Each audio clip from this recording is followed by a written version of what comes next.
आज आपका ये उत्साह, ये जन सैलाब, ये आशीर्वाद बस्ती, सिद्धार्थनगर और डुमरियागंज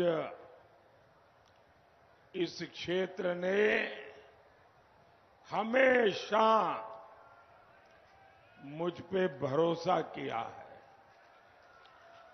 भाजपा पर भरोसा किया है, हमारे काम पर भरोसा किया है, हमारी बात पे भरोसा किया है, हमारे वादों पर भरोसा किया है, हमारे इरादों पर भरोसा किया है। और इसलिए मैं आपके इस भरोसे पर खरा उतरने में न पहले कोई कमी छोड़ी है, न आगे कोई कमी छोड़ूंगा।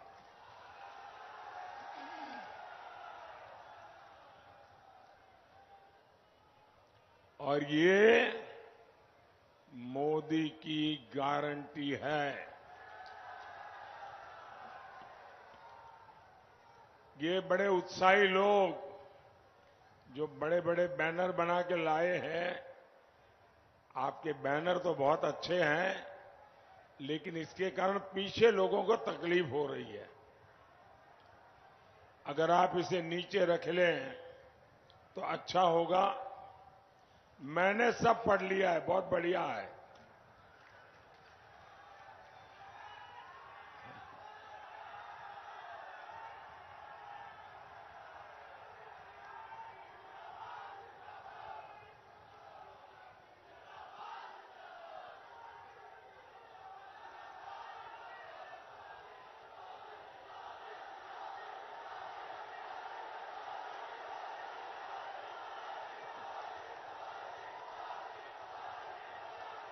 ये एक और दूसरे खड़े हो गए, आप भी नीचे रख दो। आप तो मुझे ही लेकर के आ गए हो। इसको नीचे रखिए मैडम, पीछे लोग परेशान हो रहे हैं जी। मैं पहले भी इसी मैदान में आपके बीच आ चुका हूं, लेकिन आज जो सभा में देख रहा हूं, इसके पहले मुझे ऐसा दृश्य देखने का सौभाग्य नहीं मिला था।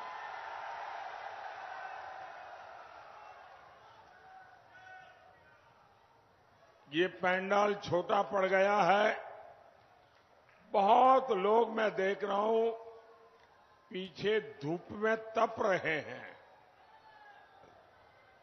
और दोपहर की ये चिलचिलाती धूप, इसमें आप तपस्या कर रहे हैं मुझे आशीर्वाद देने के लिए।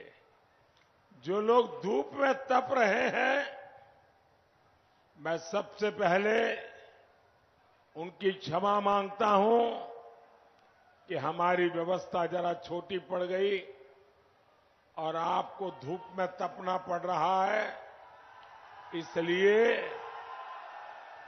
मैं आपको क्षमा मांगता हूं।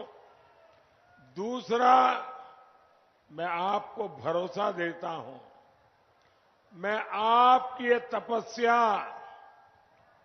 कभी बेकार नहीं जाने दूंगा। मैं ज्यादा मेहनत करके, विकास करके, प्यार से आपकी इस तपस्या को विकास के रूप में लौटाऊंगा।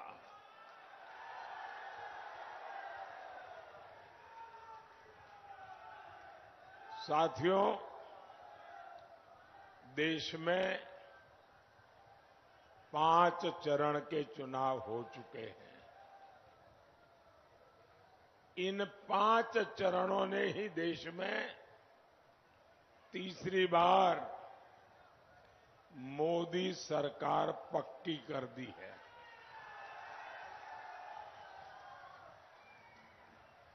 और इसके लिए आपको इधर उधर देखने की जरूरत नहीं है। आप इंडी अलायंस वालों के बयान देख लीजिए, हर कोई अलग अलग आंकड़ा बताता है और उनके पुराने आंकड़े और उनके पुराने परिणाम देख लीजिए तो आपको पक्का भरोसा हो जाएगा कि पूरा इंडी अलायंस ऐसा निराशा की गर्त में डूबा है, ऐसा निराशा की गर्त में डूबा है कि अब उनको ये भी याद नहीं रहता है कि वो 2 दिन पहले क्या बोले थे, आज क्या बोल रहे हैं। ये हाल है इनका। भाइयों बहनों, आप तो समझदार लोग हैं और कभी भी अपना समय, अपनी शक्ति आप लोग व्यर्थ नहीं जाने देते, कभी भी बेकार नहीं जाने देते। और कोई भी समझदार अपनी कोई भी अमानत बर्बाद नहीं होने देना चाहते। अब आप सोचिए, सपा को मिलने वाला एक भी वोट, कांग्रेस को पड़ने वाला एक भी वोट किसी काम का है क्या? कोई काम का है क्या? निरर्थक है कि नहीं है? निरर्थक है कि नहीं है?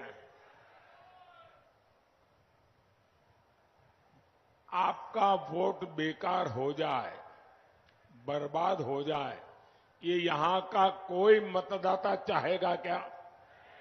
नहीं चाहेगा ना। और इसलिए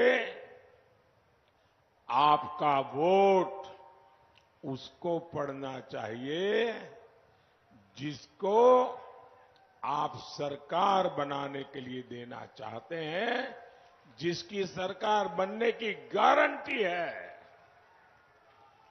आप मुझे बताइए भाई, इस बार सच्चे दिल से बताना, मैं आया हूं इसलिए गप मत मारना, सच्चे दिल से बताओगे? सच्चे दिल से बताओगे? हाथ ऊपर करके बोलिए, सच्चे दिल से बताओगे? मुझे बताइए, इस चुनाव के बाद किसकी सरकार बनेगी? किसकी सरकार बनेगी? किसकी सरकार बनेगी? तो वोट बर्बाद होने देना चाहिए क्या? अच्छा, दूसरा, कभी भी पुण्य कार्य मिलता हो तो मौका गंवाना चाहिए क्या? भाई अब तो पुण्य कार्य मिलने ही वाला है, मेरा क्या जाता है, मैं तो नहीं जाऊंगा तो भी चल जाएगा, मोदी की सरकार बनना तो पक्का है, तो आपको पुण्य मिलेगा क्या? अगर आप वोट नहीं डालेंगे तो आपको पुण्य मिलेगा क्या?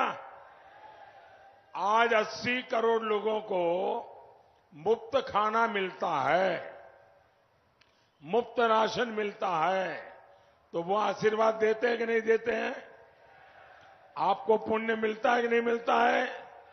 लेकिन अगर आपने वोट नहीं दिया होगा तो वो पुण्य आपके खाते में जमा होगा क्या? तो मैं इतने अच्छे काम करने वाला हूं, हर काम से पुण्य मिलने वाला है, वोट देने वाले को वो पुण्य जरूर पहुंचने वाला है।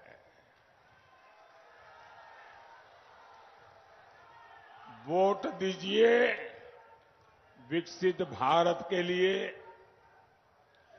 वोट दीजिए आत्मनिर्भर भारत बनाने के लिए। साथियों, 22 जनवरी 2024 इस देश में बहुत लोग हैं जिनको अपने बेटे का जन्मदिन याद नहीं है, अपनी पत्नी से बात करते हैं, शादी की तारीख भूल जाते हैं, लेकिन इस देश के बच्चे बच्चे को पता है 22 जनवरी 2024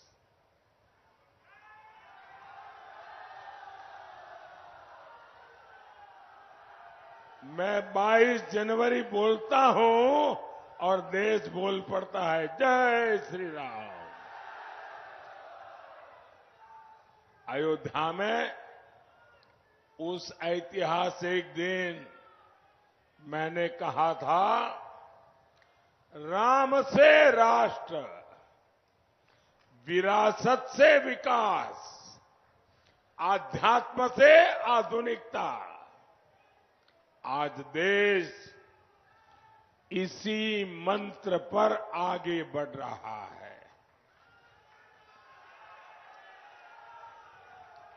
हमारा भारत आज दुनिया की 5वीं सबसे बड़ी अर्थव्यवस्था बन चुका है। आज भारत का कद बढ़ा है, आज भारत का सम्मान बढ़ा है।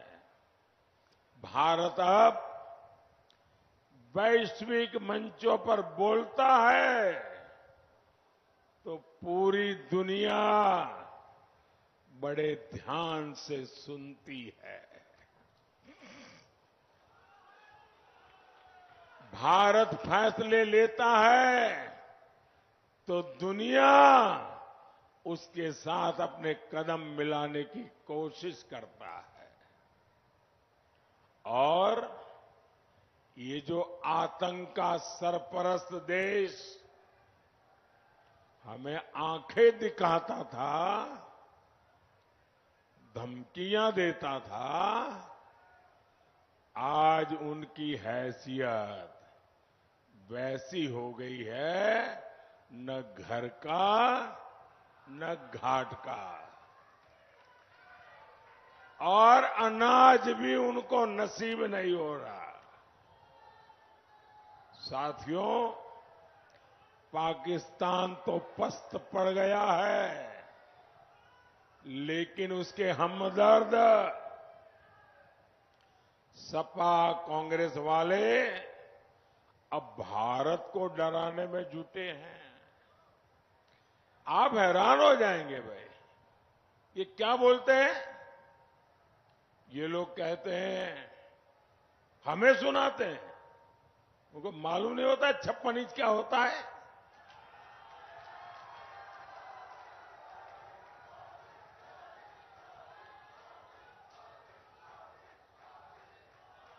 ये कहते हैं पाकिस्तान से डरो, और फिर क्या कहते हैं? पाकिस्तान से डरो, उसके पास एटम बम है, एटम बम। मुझे बताइए भाई, भारत को डरना चाहिए क्या? डरना चाहिए क्या? आज भारत में कांग्रेस की कमजोर सरकार नहीं, आज भारत में मोदी की मजबूत सरकार है। अगर डरना है तो वो लोग डरे जो मानवता में विश्वास नहीं करते, जो आए दिन खून की नदियां बहाते हैं। डरना है तो वो डरे, और भारत न किसी को डराना चाहता है, लेकिन भारत हमें डराने वालों को कभी भी बख्शेगा नहीं, ये भी साफ है। और इसलिए भारत आज घर में घुसकर मारता है।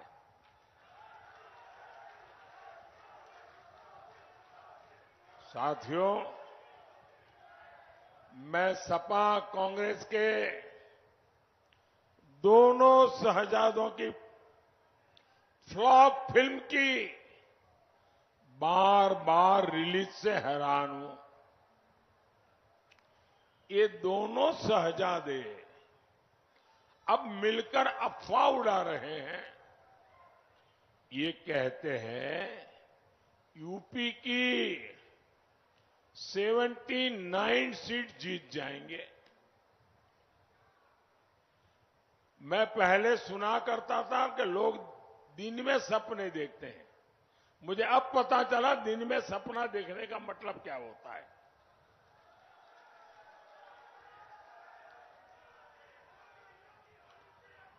चार जून को यूपी की जनता इनको नींद से जगाने वाली है और तब ये ठिकरा ईवीएम पर फोड़ेंगे। भाई और बहनों, इंडी गठबंधन की परिवारवादी पार्टियों ने तुष्टीकरण की सारी हदें पार कर दी है। हमारा देश 500 वर्षों से राम मंदिर की प्रतीक्षा कर रहा था।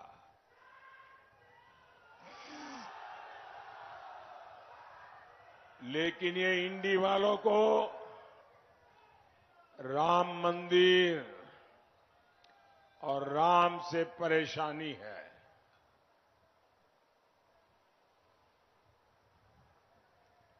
सपा के एक बड़े नेता कहते हैं राम मंदिर तो बेकार है, बेकार। सपा खुलेआम कहती है राम मंदिर जाने वाले राम भक्त पाखंडी है, पाखंडी। एक और इंडी नेता ने कहा राम मंदिर अपवित्र है। ये लोग सनातन धर्म के विनाश करने की बात करते हैं। और इन सब की आका कौन है? कांग्रेस पार्टी। कांग्रेस के शाहजादे तो राम मंदिर पर सुप्रीम कोर्ट का फैसला जिसके कारण राम मंदिर बना है वो फैसला पलटना चाहते हैं। ये राम मंदिर पर बाबरी ताला लगाने का सपना देख रहे हैं। ये रामलला को फिर से टेंट में भेजना चाहते हैं। क्या इन लोगों को जवाब मिलना चाहिए कि नहीं मिलना चाहिए? वोट से करारी चोट करनी चाहिए कि नहीं करनी चाहिए? साथियों, कांग्रेस और सपा वालों को अचानक संविधान की याद आ गई। इसी कांग्रेस ने देश में आपातकाल लगाकर संविधान के खत्म करने की भरपूर कोशिश की थी। यही कांग्रेस है जो खुद का भी पार्टी का संविधान नहीं मानती है। ये परिवार ऐसा है कि बिहार के अति पिछड़े समाज के एक व्यक्ति सीताराम केसरी कांग्रेस पार्टी के अध्यक्ष थे। इनको पिछड़ों और अति पिछड़ों पे पता नहीं क्या नाराजगी है। एक शाम को मैडम सोनिया जी की टोली कांग्रेस दफ्तर में घुस गई और ये अति पिछड़े समाज के सीताराम केसरी को बाथरूम में बंद कर दिया। कांग्रेस के राष्ट्रीय अध्यक्ष को बाथरूम में बंद कर दिया और फिर उठा करके उनको फुटपाथ पर फेंक दिया और रातों रात मैडम सोनिया जी को अध्यक्ष की कुर्सी पे बिठा दिया, जिन्होंने कांग्रेस पार्टी के संविधान के लीरे लीरा उड़ा दिए। वो आज संविधान माथे पर के नाच रहे हैं। साथियों, सपा कौन है? ये वही सपा है जिसने हमेशा दलितों के आरक्षण का विरोध किया। अब ये लोग संविधान की भावना के खिलाफ जाकर धर्म के आधार पर आरक्षण देने की पैरवी कर रहे हैं। ये लोग दलितों, पिछड़ों का आरक्षण छीनकर वोट जिहाद करने वालों को देना चाहते हैं। जहां कांग्रेस सरकार है, वहां उन्होंने संविधान की पीठ में छुरा भोंककर कानून बना दिया है। कांग्रेस मुस्लिमों को आरक्षण देने के लिए बाबा साहब आंबेडकर का संविधान बदलना चाहती है। सपा भी इस दलित पिछड़ा विरोधी षड्यंत्र में कांग्रेस के साथ खड़ी है। इसलिए आपको सपा कांग्रेस को यूपी में पक्का सबक सिखाना है। साथियों, भाजपा सरकार विकास भी, विरासत भी इस मंत्र को लेकर के चल रही है। एक क्षेत्र तो वैसे ही अयोध्या के इतने करीब है, सरकार जो राम सर्किट विकसित कर रही है, ये क्षेत्र उसका एक बड़ा तीर्थ है। महर्षि वशिष्ठ और श्रृंगी ऋषि के आश्रम पर विकास के कार्य हुए हैं। 84 कोस परिक्रमा यही मखौड़ा धाम से शुरू होती है। इसका शिलान्यास शुरू हो चुका है। यहां राम जानकी मार्ग का विकास हुआ है। सरयू से वाटरवे यानी जलमार्ग बनाने का काम भी चल रहा है। और ये तो अभी केवल ट्रेलर है, ट्रेलर।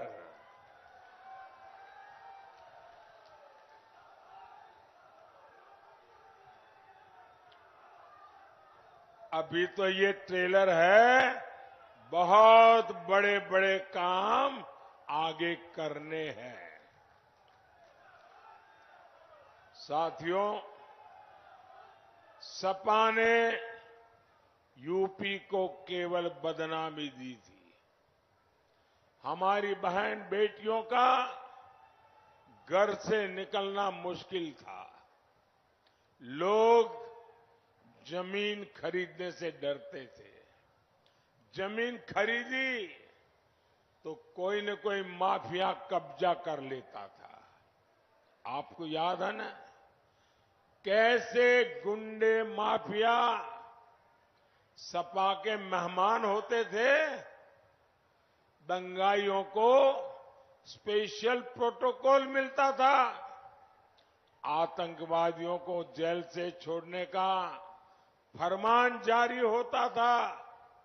इसलिए मैं कहूंगा, इस चुनाव में ऐसी कोई गलती नहीं करनी है जिससे इन लोगों का हौसला बढ़े।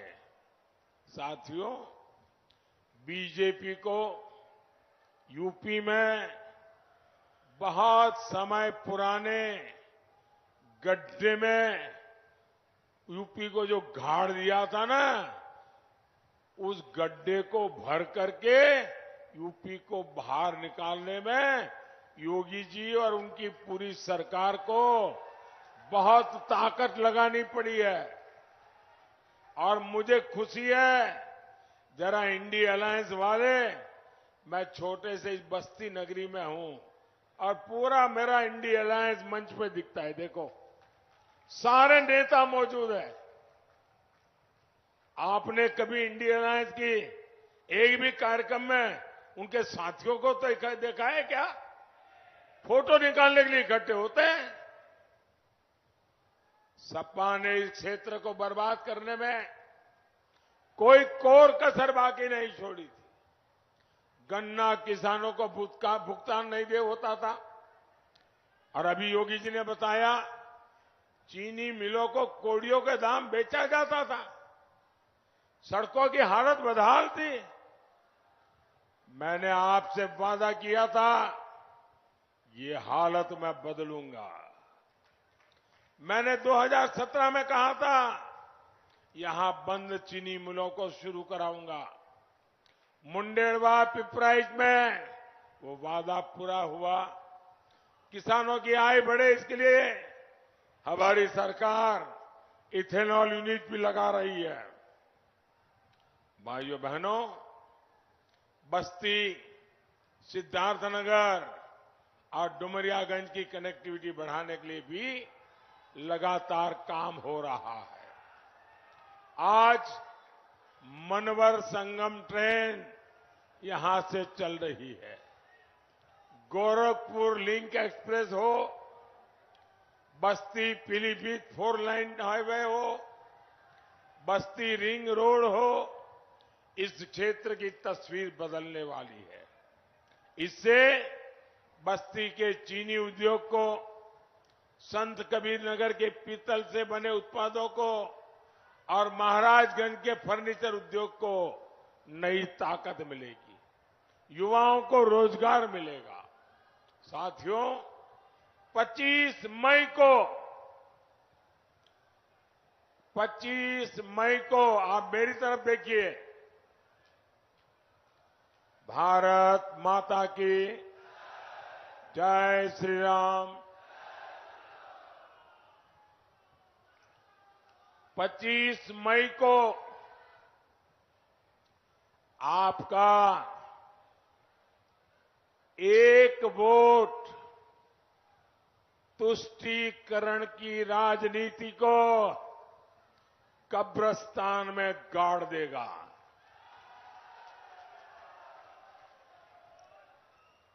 आपका एक वोट देश का भविष्य सुनिश्चित करेगा। 80 करोड़ लोगों को मुफ्त राशन मिलता रहे, गरीबों को 5 लाख रुपए तक का मुफ्त इलाज मिलता रहे, 3 करोड़ गरीबों को उनके लिए नए पीएम आवास मिलेंगे। और मेरा एक काम करेंगे आप लोग, जरा हाथ ऊपर करके बताए तो बोलूं। मेरा एक काम करेंगे, ऐसे ढीला ढीली बात करने वालों को मैं काम नहीं बताता हूं। जो मजबूती से बोले उन्हीं को काम बताता हूं जी। हाथ ऊपर करके बताइए, मेरा काम करेंगे? पक्का करेंगे? देखिए काम कैसा है। अभी आप लोगों को मिलने के लिए जाते होंगे, अलग अलग बस्तियों में जाते होंगे, सोसाइटियों में, चाल में, मोहल्ले में, गांव में, अलग अलग जगह पे जाते होंगे। कहीं पर भी आपको कोई परिवार झुग्गी झोपड़ी में जिंदगी गुजारता नजर आए, कहीं भी आपको कोई परिवार कच्चे मिट्टी के टूटे फूटे मकान में नजर आए, तो उसको जाके कह देना, उसका एक तो नाम पता लिख करके मुझे भेज देना और उसको कह देना 4 जून को मोदी सरकार बनने के बाद उसको भी पक्का घर मिल जाएगा।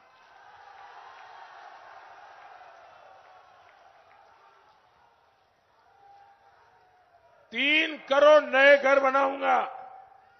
मुझे इस देश में हर गरीब को पक्के घर में रहने की सहूलत देनी है।